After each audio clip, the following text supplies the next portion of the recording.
부활 그 선물과 사명이란 제목을 가지고 함께 말씀을 나누도록 하겠습니다. 만약에입니다. 만약에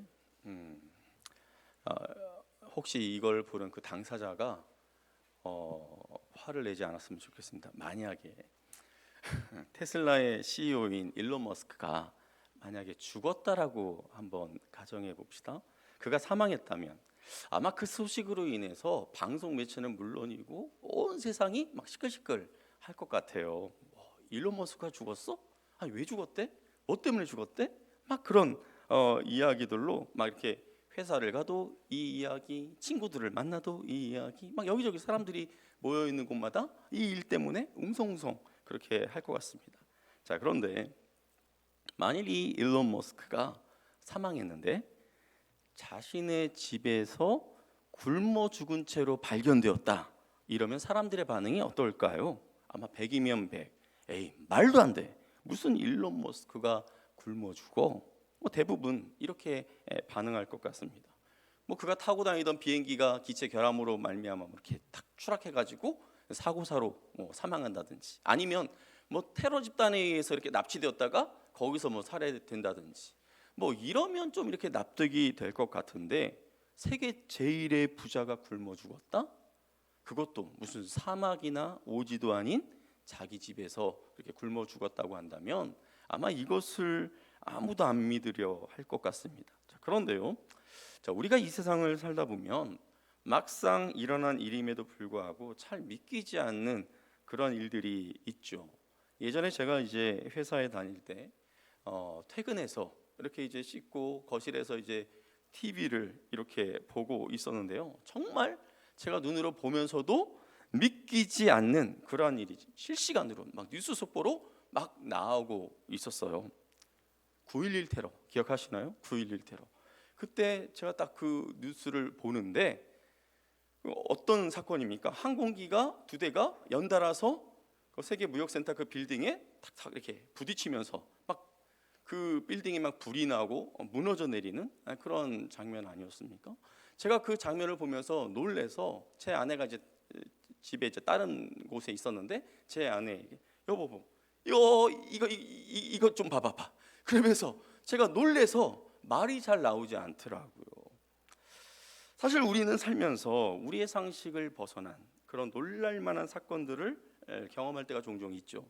자, 그런데 우리가 이처럼 에이 그건 말도 안 돼 이렇게 반응할 만한 일이 2000년 전 예수님과 그 제자들 사이에서도 일어났었다라는 것입니다. 자, 예수님께서는 제자들과 함께 이렇게 다니시면서 언제부터인가 예수님 당신이 이제 유대 그 종교 지도자들에게 붙잡혀서 고난받고 십자가에 달려 죽으시고 난 다음에 3일 만에 부활하실 것이다. 이 일에 대해서 제자들에게 여러 차례 그렇게 이야기해 주셨어요. 자, 그런데 예수님의 이 말씀을 듣고 베드로가 어떻게 반응했는지 아십니까? 우리 그가 어떻게 반응했는지 마태복음 16장 22절 말씀을 같이 한번 읽어보도록 하겠습니다. 베드로가 예수를 붙들고 항변하여 이르되 주여 그리 마옵소서, 이 일이 결코 주께 미치지 아니하리이다. 예수님께서 죽는다는 이 소리에 베드로가 예수님을 붙들고 강하게 이야기합니다. 여기 말씀에서 항변하여에 해당하는 이 헬라 단어가 에피티마오라는 그런 단어인데, 이 에피티마오가 어떤 뜻이냐면 꾸짖다, 비난하다 이런 뜻을 가지고 있어요. 아마 베드로의 귀에는 예수님께서 3일 만에 다시 부활한다라는 이러한 내용은 거의 들리지 않고 죽임을 당할 것이라는 이 이야기만 들렸던 것 같아요. 자, 예수님은 앞으로 자신에게 일어날 일들에 대해서 진지하게 말씀하시는데 지금 베드로는 에이 말도 안 돼요. 그럼 말 같지도 않은 말씀 하지도 마세요. 자, 거의 이런 수준으로 예수님을 꾸짖듯이 강하게 이야기한 거예요. 자, 그도 그럴 것이, 자, 예수님이 행하신 그 많은 기적으로 인해서 예수님의 인기는 하늘을 찌를 듯이 그렇게 높아져 있는 상태였어요. 그리고 유대 종교 지도자들이 이 예수님을 함정에 빠뜨리기 위해서, 궁지에 몰아넣기 위해서 예수님에게 사람들이 보는 가운데서 굉장히 엉뚱한 그런 질문들을 탁탁 던진단 말이죠. 자, 그럴 때마다 예수님께서 그들과 하는 그 논쟁을 그냥 보란 듯이 그렇게 승리하는 이제 이러한 모습들을 제자들이 보면서 맞아, 이제 남은 것은 우리 예수님께서 예루살렘으로 들어가서 우리 예수님이 온 이스라엘의 왕으로 등극하는 것만 남았네. 이 생각으로 이 제자들의 그 머릿속에 가득했어요. 그리고 또 한 가지, 예수님이 왕이 되시면, 이스라엘의 왕이 되시면 나에게는 어떤 자리를 주실까? 나는 몇 번째가 될까? 이런 걸로 그 생각을 가득 채우고 있는 이 제자들에게 있어서 예수님이 고난을 받고 죽임을 당한다, 이거는 정말 말도 안 되는 그런 소리였던 거예요. 그러나 이런 일이 결코 주님께 일어나지 않을 것이다, 그렇게 베드로가 호언장담했지만 예수님은 결국 어떻게 되십니까? 유대 종교 지도자들에게 체포되었어. 정말 엉터리 같은 그런 재판 속에 십자가에 달려 죽으시게 돼요. 그리고 그가 말씀하신 대로 3일 만에 다시 살아나십니다. 그런데 이 모든 일을 경험한 베드로가 과거 자신이 말도 안 된다고 했던 그 사건에 관해서 지금 누군가에게 그 말씀을 하고 있어요. 그 이야기를 하고 있습니다. 오늘 본문 말씀인 39절과 40절 말씀을 같이 한번 읽어보도록 하겠습니다. 우리는 유대인의 땅과 예루살렘에서 그가 행하신 모든 일의 증인이라. 그를 그들이 나무에 달아 죽였으나 하나님이 사흘 만에 다시 살리사 나타내시되. 여기 나오는 그가 누구입니까? 예수님이세요. 유대인들이 예수님을 나무에, 즉 십자가에 달아 죽였지만 하나님이 그 예수님을 어떻게 했다고요? 3일 만에 다시 살리셨어요. 그럼 지금 베드로는 이 말씀을 누구에게 하는 걸까요? 저는 오늘 우리가 이제 34절부터 43절까지만 읽었지만 이 사도행전 10장 전체 말씀을 가지고 여러분들과 나누려고 하는데요. 우리 10장 1절 말씀을 같이 한번 읽어보도록 하겠습니다. 가이사랴에 고넬료라 하는 사람이 있으니 이달리아 부대라 하는 군대의 백부장이라. 지난주 제가 설교 말씀에서 잠깐 언급했던 가이사랴. 베드로가 있는 이 요바에서 해변을 따라서 쭉 위로 한 45km 정도 올라가면 나오는 그런 항구 도시예요. 이 가이사랴에 살고 있는 고넬료와 그의 가족들에게 지금 베드로가 예수님에 대해서 말씀하고 있는 것입니다. 그런데 이 고넬료는 이달리아의 군대 백부장이었어요. 당시 이스라엘은 이제 로마의 지배 아래 있었기 때문에 로마의 군대가 이 이스라엘 땅 가운데 이제 주둔하고 있었습니다. 여기 백부장이라고 한다면 이제 휘하에 100명의 이제 병사들이 있는 그런 사람인 거예요. 자신의 휘하에 있는 그 100명의 사람을 데리고 지금 가이사랴 지역을 지키고 있는 군 장교였습니다. 우리로 치면 지금 우리나라의 이 군대 조직으로 친다면 지금의 중대장 계급으로 치자면 한 대위 정도에 해당하는 그런 계급이죠. 특별히 이제 로마 시대 이 당시 로마 군대 백부장이면 굉장한 힘을 가지고 있는 그런 위치에 있는 사람이었습니다. 그런데 오늘 본문에 등장하는 고넬료와 베드로는 쉽게 만날 수 있는 그런 관계가 아니었어요. 고넬료의 지위가 높다고는 하지만 유대인들의 입장에서 볼 때 고넬료는 이방인이었습니다. 이 이방인에 대해서 유대인들이 어떻게 생각하고 있는지 베드로의 말을 한번 들어보도록 하겠습니다. 우리 28절 말씀 같이 한번 읽어보도록 하겠습니다. 이르되 유대인으로서 이방인과 교제하며 가까이 하는 것이 율법인 줄은 너희도 알거니와 하나님께서 내게 지시하사 아무도 속되다 하거나 깨끗하지 않다 하지 말라 하시기로. 베드로의 말처럼 유대인으로서 이방인을 가까이 하는 것은 율법을 어기는 그런 행동이었습니다. 그렇다면 어떻게 베드로가 이 이방인인 고넬료의 집까지 이렇게 가서 예수 그리스도에 대하여서 예수 그리스도 그 복음을 전할 수 있었을까요? 만일 하나님께서 특별한 방법으로 그를 인도하지 않았다면, 베드로를 인도하지 않았다면 이방인인 고넬료와 그 가족들에게 베드로가 찾아가는 것은 굉장히 어려웠을 거예요. 그렇다면 이들이 만나기 전 어떤 일이 일어났었을까요? 베드로가 고넬료를 만나기 며칠 전, 자 베드로에게 신기한 그런 일이 벌어집니다. 낮 12시쯤 되었을 때 베드로가 이렇게 배가 고파서 밥을 먹어야 되지 않을까? 이제 그렇게 생각하고 있는데 하나님께서 이 베드로에게 환상을 보여주신 거예요. 환상. 어떤 환상이었냐면 하늘에서 보자기처럼 큰 그런 그릇이 이렇게 위에서부터 쭉 내려오는 거예요. 그런데 그 그릇 안에 이렇게 딱 보니까 기어다니는, 네 발로 다니는 그런 온갖 짐승들, 그리고 새들이 그 그릇 안에 가득 있었던 거예요. 자, 이 모습을 베드로가 신기한 듯이 그렇게 바라보고 있는데, 지켜보고 있는 베드로를 향해 갑자기 또 다른 음성이 들려옵니다. 어떤 음성이었냐면, 베드로야 일어나 잡아 먹으라. 베드로야 일어나 잡아 먹으라. 그 그릇 안에 있는 그 짐승을 잡아 먹으라는 그런 명령이 내려진 거예요. 이 음성을 들은 베드로가 네 알겠습니다 주님 하고 그 짐승을 잡아 먹지 않았어요. 잡아 먹은 것이 아니라 베드로가 어떻게 반응합니까? 주여, 전 그렇게는 못하겠습니다. 저는 이전에도 이렇게 더럽고 거룩하지 않은 이런 것을 먹어본 적이 없습니다. 그렇게 하면서 먹지 못하겠다고 그렇게 이야기한 거예요. 자, 베드로가 지금 괜한 반항을 부리는 걸까요? 만일 여러분이 어떤 나라를 여행하다가 현지인과 이렇게 친해져서 이제 그 현지인의 초청을 받았어요. 이제 그 사람이 그 현지인이 여러분을 식사에 초대를 했어요. 이제 함께 이제 식사를 같이 나누고 있는데 어떤 음식을 딱 먹는데 닭고기로 요리한 것 같은데 꽤 맛이 있는 거예요. 그래서 주인에게 물어봅니다. 그런데 선생님, 지금 우리가 먹고 있는 이 요리에 들어간 게 닭고기가 맞죠? 자, 그러자 집주인이 아무렇지도 않다는 듯이 아니요, 악어고기인데요.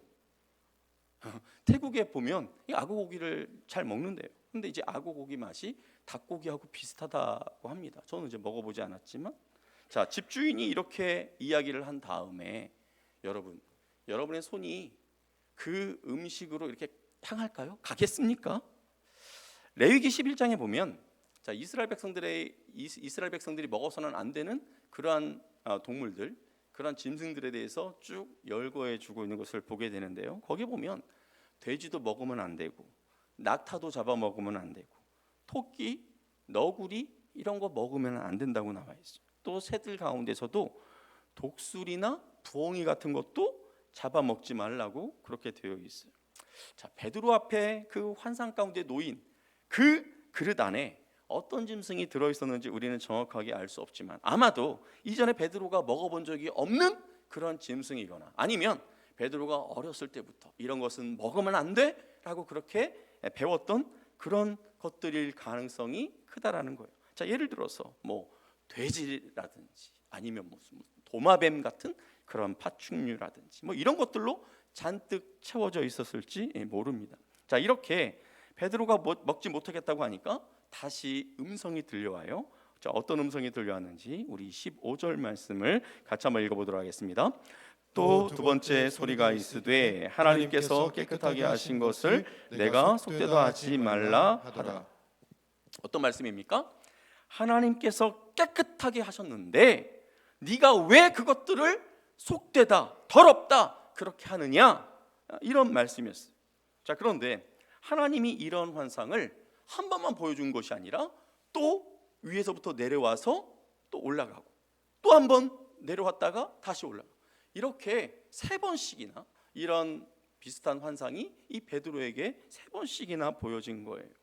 베드로의 입장에서는 굉장히 이상했을 거예요. 왜 하나님이 나에게 이런 환상을 보여주셨을까? 그것도 세 번씩이나. 자, 이렇게 생각하고 있는데 그때 마침 고넬료가 보낸 사람들이 베드로를 찾아온 거예요. 이때 성령께서 베드로에게 말씀하십니다. 우리 20절 말씀 같이 한번 읽어보도록 하겠습니다.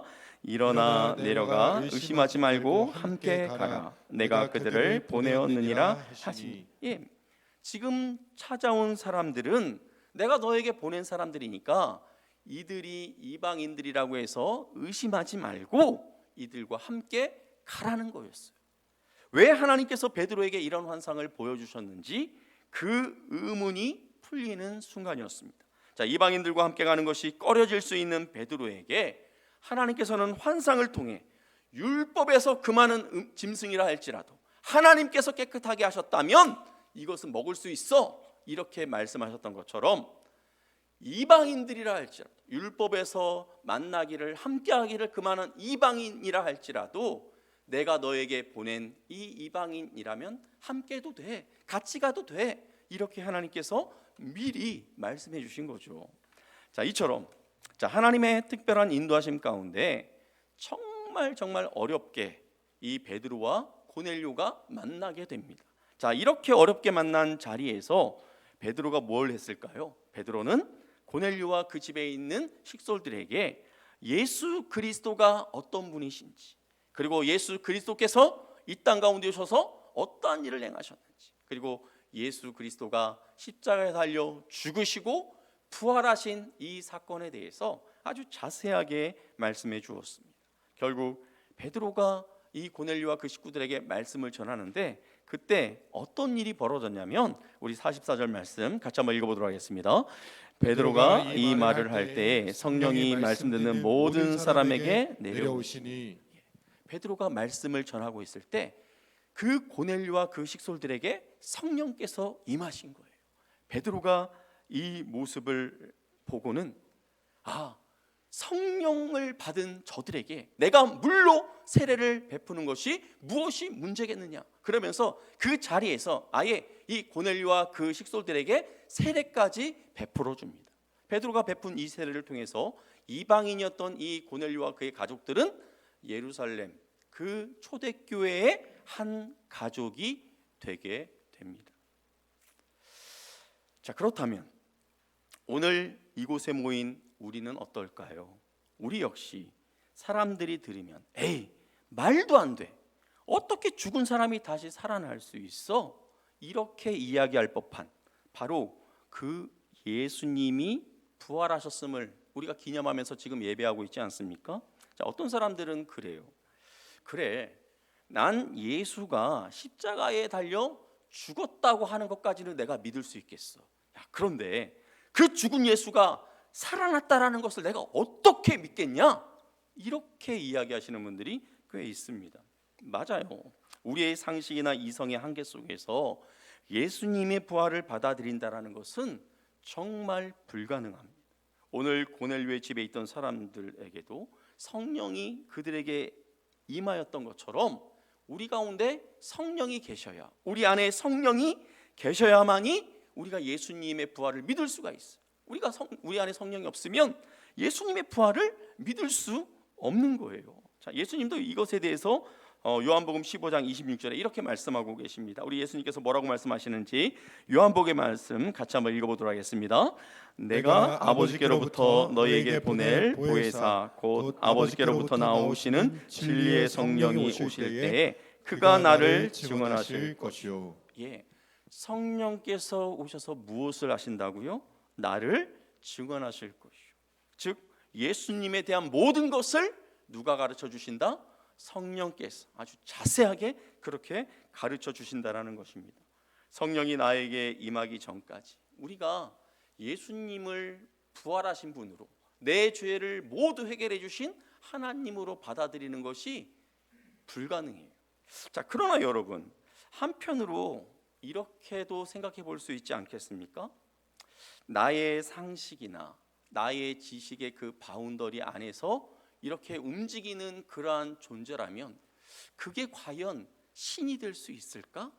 적어도 신이라면 내가 생각하는, 내가 알고 있는 그 바운더리를 좀 초월해서 그렇게 움직여야 그게 신이라고 할 수 있지 않을까? 우리는 이렇게도 생각해 볼 수 있을 것입니다. 혹시 이 가운데 아직 예수님이 부활했다라는 것이 마음 가운데 이렇게 잘 받아들여지지 않는 분이 계시다면 예수라는 자가 어떻게 부활할 수 있어? 이렇게만 받아들이지 마시고, 그렇지, 신이라면 내 이성의 범위를 벗어날 수 있지, 내 생각의 그 테두리를 벗어날 수 있지, 이렇게도 한번 생각해 보시면 좋을 것 같습니다. 예수님이 이 세상에 오시기 이전에는 하나님의 백성이 되는 기준에서 중요한 것이 무엇이었냐면요, 그 사람이 아브라함의 후손이냐, 육체의 몸에 할례를 받았느냐, 이런 것이 중요했어요.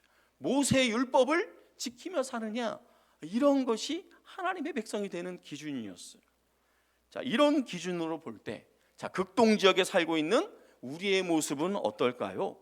마치 하나님께서 아까 베드로에게 환상 가운데 그 그릇에 담아서 이렇게 내려 보여주셨던 것처럼 그 부정하고 더러운 짐승과도 같은 그러한 모습이 어쩌면 우리의 모습일 거예요.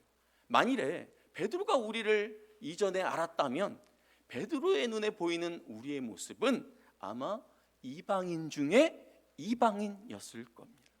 자, 그런데 예수님이 이 땅에 오심으로 말미암아 이제 우리는 더 이상 혈통적인 것이나 모세의 율법에 의해 차별받지 않고 오직 예수를 믿음으로 말미암아 저와 여러분이 하나님의 자녀가 될 수 있음을 믿으시기를 바랍니다.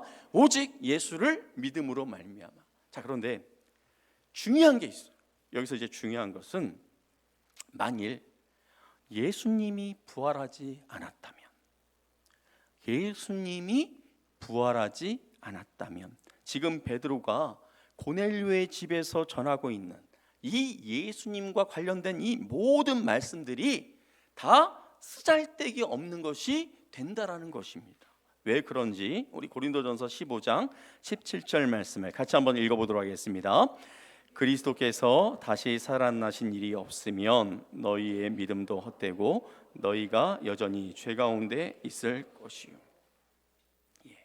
예수님이 다시 살아나신 일이 없다면, 그러니까 예수님이 부활하지 않았다면 우리가 믿는 것이 다 헛것이래요. 그리고 그런 예수를 믿어봤자 여전히 우리는 죄가 해결되지 않은 채 죄인의 신분으로 살아가야 한다는 거예요. 우리의 죄 문제도 해결해 주지 못하는 그런 존재를 어떻게 사람들에게 믿으라고 그렇게 우리가 이야기할 수 있겠습니까? 나도 아직 죄가 해결되지 않은 비참한 상황인데 그런 상황에서 어떻게 밖으로 나가서 예수를 믿으라고 우리가 전도할 수 있겠습니까? 여러분, 오늘 우리가 부활절 계란 전도 축제를 우리가 진행할 때 우리가 이 계란을 가지고 주변에 있는 이웃들에게 예수 믿으세요, 예수 믿고 천국 가세요, 이렇게 이야기할 수 있는 이 근거가 무엇입니까? 예수님이 부활하셨기 때문에 우리가 전도할 수 있는 줄 믿으시기를 바랍니다. 자, 그러니까 예수님의 부활이 없었다면 교회라는 이 공동체, 이 자체가 존재할 수 없다는 거예요. 자, 예수 믿는 사람을 잡으려 가던 그 사울, 그가 다메섹에서 사울이 일순간에 갑자기 예수님을 따르는 자로 변하지 않습니까? 어떻게 이런 일이 가능했습니까? 바로 부활하신 예수를 그가 만났기 때문에 그 일이 가능했어요. 자, 그런데 예수님이 부활하지 않았다면 아마 예수님의 그 제자들이 예수를 막 그렇게 극성스럽게 막 전하지 않았을 거예요. 예수를 그렇게 극성스럽게 전하지 않는데 사울이 예수 믿는 자를 그렇게 잡으러 갈 이유가 있을까요? 더더욱 그런 일은 없겠죠. 그리고 지금 고넬료의 집에서 예수를 전하고 있는 이 베드로 역시 예수님이 부활하지 않았다면 아마 이 베드로는 자신이 이전에 예수의 제자였다라는 것을 숨기고 갈릴리 그 호수에서 물고기나 잡으면서 그렇게 아마 살아가고 있었을 것입니다. 자, 그러니까 우리가 이렇게 하나님의 자녀로서 또 예수 안에서 하나님의 한 가족이 되어 이렇게 예수님께서 부활하신 것을 우리가 함께 감사하면서 예배하고 있는 것은 예수님께서 부활하셨기 때문에 이 모든 것이 가능한 줄 믿으시기를 바랍니다. 아멘. 자, 우리는 복음을 전하거나 또 하나님의 은혜에 대해서 이야기할 때 예수 그리스도의 그 십자가에 대해서는 우리가 굉장히 많이 이야기를 해요. 반면 우리는 예수님의 부활에 대해서는 그렇게 많이 이야기하지 않는 것 같습니다.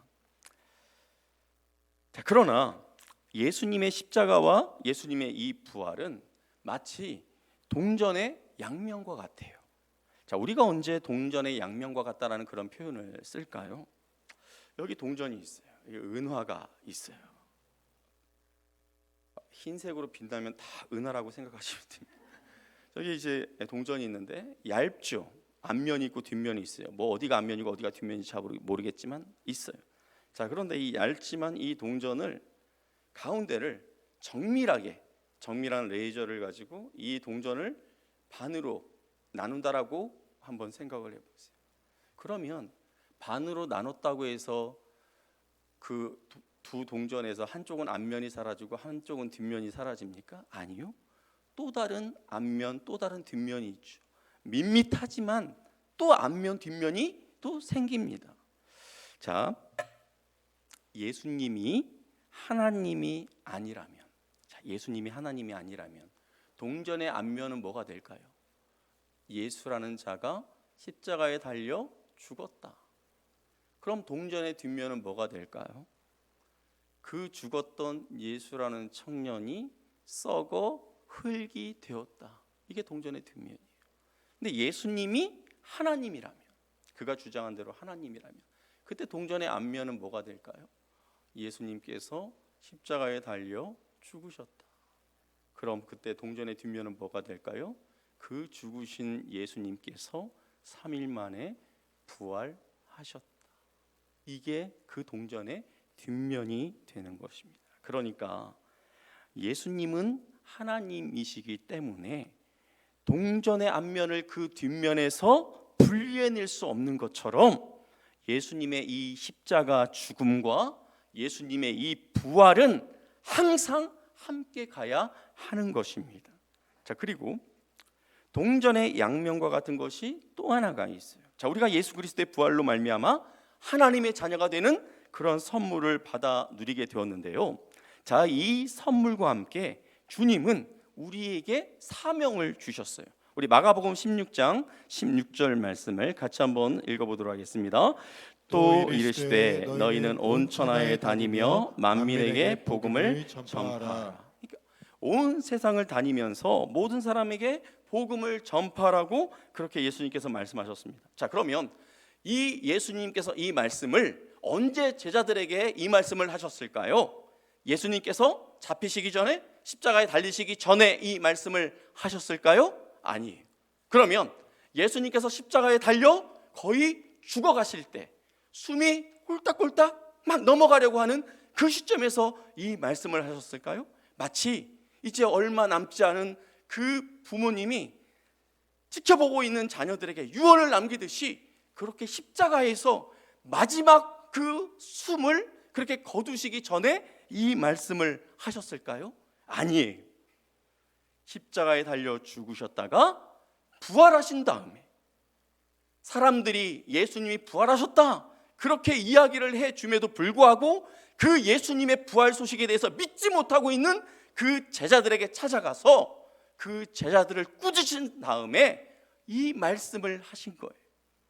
온 천하에 다니며 만민에게 복음을 전파하라. 주님은 당신의 부활로 말미암아 우리가 누리게 된 이 영원한 생명을 다른 사람들에게도 전하길 원하고 계세요. 바로 이 부활의 선물과 그 사명이 동전의 양면과 같다라는 것입니다. 부활의 선물을 받은 자는 이 부활의 선물을 다른 누군가에게 전해야 하는 사명을 감당해야 합니다. 자, 그런데 누군가에게 복음을 전하는 것이 두려울 수 있어요. 어떻게 박 과장에게 복음을 전하지? 저 사람은 굉장히 냉철한 사람인데, 굉장히 이것저것 막 따지기를 좋아하는 사람인데, 어떻게 우리 친구 누구누구에게 복음을 전하지? 이 사람은 정말 내가 이야기하는 거 다른 건 믿어도 이건 도저히 못 받아들일 텐데, 이런 두려움이 우리의 마음 가운데 있을 수 있습니다.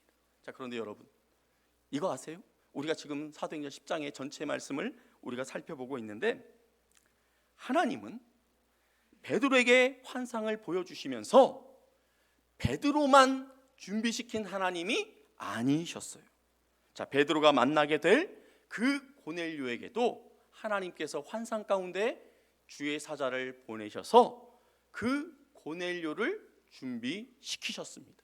그 고넬료에게 환상 가운데 뭐라고 이야기하냐면 욥바로 너의 그 종 두 사람을 보내서 베드로를 데리고 오게 하라. 그렇게 지금 이 고넬료에게까지 가셔서 하나님께서 준비시켜 주셨다라는 거예요. 우리는 어떻게 생각하냐면 나의 지혜와 지식, 내 능력으로 예수의 복음을 전한다, 예수님을 전한다, 그렇게 생각해요. 그래서 내가 누군가에게 복음을 전했는데 그 사람이 믿고 안 믿고 이 모든 것이 나의 능력에 달려 있다고, 내 실력에 달려 있다고 그렇게 착각할 때가 있습니다. 그러나 우리가 복음을 전할 때, 예수님을 증거할 때 그것이 우리의 능력으로, 우리의 지혜로 되는 것이 아님을 아시기를 바랍니다.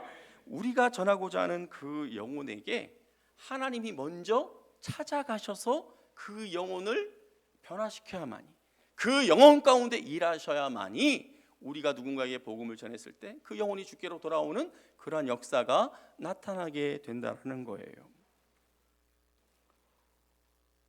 한 8년, 9년쯤 된 것 같아요. 제가 이제 부교육자로 이제 교구를 담당해서 사역을 하고 있을 때 이제 그 새 가족이 등록하면 그 교구 담당하는 목사가 그 새 가족을 신방을 합니다. 그런데 어느 날 한 여자 성도님이 등록을 하셨어요. 그래서 이제 그분하고 이제 새 가족 신방을 이제 잡게 되는데 토요일 날 오전이었어요. 새 가족 신방을 하는 날이. 그때가 이제 10월이었었는데 그래서 이제 제가 토요일 날 오전에 이제 가려고 이제 했는데 전화가 왔어요. 그 성도님이 그 새 가족 신방을 병원으로 와달라는 거예요. 제가 사역을 계속 해봤지만 병원으로 새 가족 신방을 해달라고 이렇게 요청하는 경우는 거의 없었거든요. 아 그래? 또 병원으로 또 내가 가야 돼? 이제 그런 생각을 하고 뭐 병원으로 요청하니까 어쩔 수 없지 하고 이제 병원에 갔습니다. 그런데 이 성도님이 뭐라고 하시냐면 목사님, 저를 오늘 신방하는 대신에 제 남편을 신방해 주세요. 남편이요? 네, 남편을 신방해 달라는 거. 보니까 남편이 지금 중환자실에 누워 있어요. 제가 지금 그 남편을 만나지도 못해요 지금 상황이. 그래서 이제 그 남편에 대해서 이런저런 이야기를 합니다. 남편이 이제 예전에 이제 당구장을 이렇게 운영했었는데 뭐 술도 많이 마시고 그러면서 아내가 교회 가는 것을 굉장히 싫어했대. 막 뭐라고 하고 못 가게 하고 막 그렇게 하고 또 술도 많이 드시고 막 이렇게 하니까 뭐 자녀들에게도 좋지 못한 그러한 모습들을 보이고 그런 상태에서 이제 몸이 갑자기 나빠지면서 이렇게 이제 중환자실에 입원하는 신세가 된 거예요. 호흡기를 이렇게 차고 있다라는 거예요. 그러면서 그 남편 불쌍하니까 이 남편을 먼저 신방해 달라라는 거예요. 그러면서 이제 한참 이야기하더니 이 성도님이 저한테 그런 부탁을 해요. 목사님, 제 남편에게 세례를 좀 베풀어 주세요. 저한테 세례를 베풀어 달라는 거예요. 예수도 안 믿는 그 남편에게. 오늘 베드로가 고넬료 그 가정에 세례를 베풀 때 어떻게 세례를 베풉니까? 그들이 말씀을 듣고 성령이 그들에게 임하는 것을 봤을 때 아, 이들이 예수님을 믿는구나. 그것을 알고 그들에게 세례를 베풀었지 예수를 믿지도 않은 상황에서 어떻게 세례를 베풀 수가 있어요? 제가 굉장히 난감했어요. 근데 이분이 자기 남편 꼭 세례를 좀 이렇게 받았으면 좋겠다라는 거예요. 그래서 이제 그럼 알았다고. 제 머릿속이 이제 복잡한 거예요. 그때 이제 10월이었었는데 그때 이제 그 교회가 저희 교회가 그때 행복 축제를 이제 앞두고 있었어요. 행복 축제 굉장히 큰 행사거든요. 그때 제가 그것을 총괄하는 책임을 맡고 있었고 주일에 제가 설교는 하지 않지만 아무튼 이 마음이 굉장히 분주한 그 상황에서 이 성도님이 이제 그런 부탁을 하니까 제 마음이 좀 복잡했어요. 집으로 와서 점심을 먹었습니다. 그리고 다음 주에 갈까 하는 그런 마음도 있었지만 안 되겠다. 제 마음 가운데 안 되겠다라는 마음이 들어서 그 세례를 줄 수 있는 수세 그 도구를 챙기고 물을 챙겨가지고 그 병원으로 다시 갔어요. 면회 시간이 이제 정해져 있으니까 제가 이제 거기 가가지고 이제 이야기를 듣는데 그 부인 되시는 그 성도님이 그러시는 거예요. 자기 남편이 다른 방법으로는 의사 표현을 못하고 어쩌다가 이렇게 눈을 뜬대요.